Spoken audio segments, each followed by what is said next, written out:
पहाड़ी बिल लोकसभा राज्यसभा से पास होने के बाद लगातार दिल्ली में पहाड़ी नेता बीजेपी नेताओं से मिल रहे हैं, उनका शुक्रिया अदा कर रहे हैं। और इसी कड़ी में आज कई लीडर्स अर्जुन मुंडा के आवास पर पहुंचे और वहां जाकर के उनसे मिले। इस वक्त हमारे साथ सैयद रफ़ीक शाह साहब हैं, जो फॉर्मर एमएलसी भी हैं और लगातार पहाड़ी बिल को लेकर के अपनी फोरम के ज़रिए लगातार एक लड़ाई लड़ रहे थे।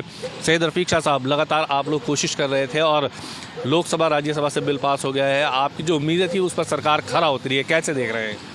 बिल्कुल, सरकार ने जो वायदा हमारे साथ किया था वो वायदा पूरा किया है। हम सरकार के शुक्रगुजार हैं। आफ्टर 75 ईयर्स, 75 वर्ष के बाद सरकार ने हमें नफसियाती, सियासी, माशी और माशरती ग़ुलामी से आज़ादी दिलाई है। तो इस ज़मीन में हम मोदी सरकार के शुक्रगुजार हैं। अच्छा, एक सवाल ये है कि हम ये देखते थे कि जम्मू कश्मीर को लेकर के हमेशा ये कहा जाता है कि वहाँ पर मुस्लिम कम्युनिटी, ख़ासतौर से कश्मीरी मुस्लिम कम्युनिटी जो है वो बीजेपी के एंटी रही है, क्योंकि बीजेपी कहीं ना कहीं उनको टारगेट करती रही है। क्या लगता है, इस तरह के काम करने से क्या मुसलमानों के दिलों में, कश्मीरी मुसलमानों के दिलों में बीजेपी जगह बना पाएगी? देखिए, मैं बीजेपी में ऑफिशियली नहीं हूँ। मैंने अपने पहाड़ी मुद्दे की लड़ाई लड़ी और पहाड़ी ट्राइबल मूवमेंट, पहाड़ी फोरम से लड़ाई लड़ी और बीजेपी के नज़दीक भी गया मैं।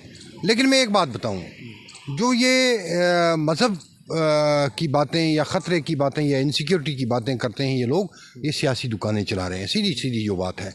अब देखिए, मौजूदा बीजेपी सरकार में आप देखें कि रात को कभी पार्लियामेंट नहीं लगी किसी मुसलमान को फांसी देने के लिए।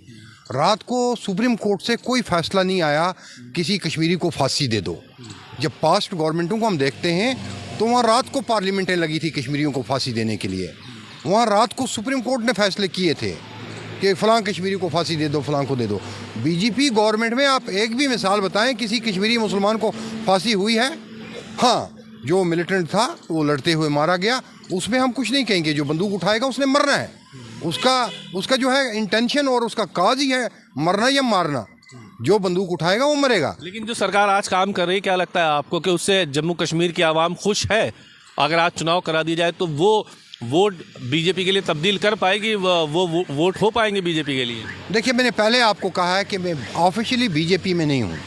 लेकिन सरकार ने तो आप लोगों को पहाड़ी बिल दिया है ना? पहाड़ी बिल दे दिया, लेकिन मैं ये साफ और स्पष्ट बात कहूँगा कि सरकार ने, बीजेपी सरकार ने जो कुछ किया है, आम आदमी के साथ इंसाफ किया है, आम गरीब आदमी के साथ इंसाफ किया है।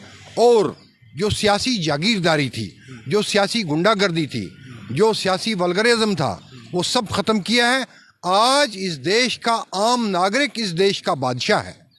आज इस देश का आम मोची, आम चुमार, आम गनई, आम हांजी, आम रेड़ी वाला, साइकिल वाला, टपरी वाला, रेड़े वाला, ये इस देश का बादशाह है। आज डेमोक्रेसी के, जमहूरियत के हकीकी माने मौजूदा सरकार ने सिखाए। आज आपको मैं एक उदाहरण दे दूंगा, एक मिसाल दे दूंगा।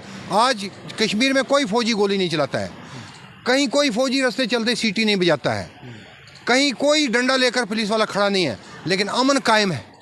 अमन कायम है। डिप्लॉयमेंट बहुत कम है, बहुत कम है डिप्लॉयमेंट। कहीं कुछ नहीं हो रहा है। ये सारी एक सियासी दुकान चलाई जा रही थी। ये इसके पीछे एक हवा क्रिएट की जा रही थी। फलां जी एंटी नेशनल है, फलां पाकिस्तानी है, फलां टेररिस्ट है। अगर जम्मू कश्मीर के लोग, इवन कश्मीरी, अगर पाकिस्तानी होता, जब 2 नेशन थ्योरी अप्लाई की गई उस वक्त उनके पास ऑप्शन था पाकिस्तान के साथ मिलने का। उस वक्त उन्होंने नारा मारा, हम कश्मीरी हैं तैयार, हमलावर खबरदार। हम कश्मीरी हैं तैयार, हमलावर खबरदार। और इन्वेडर्स का मुकाबला किया।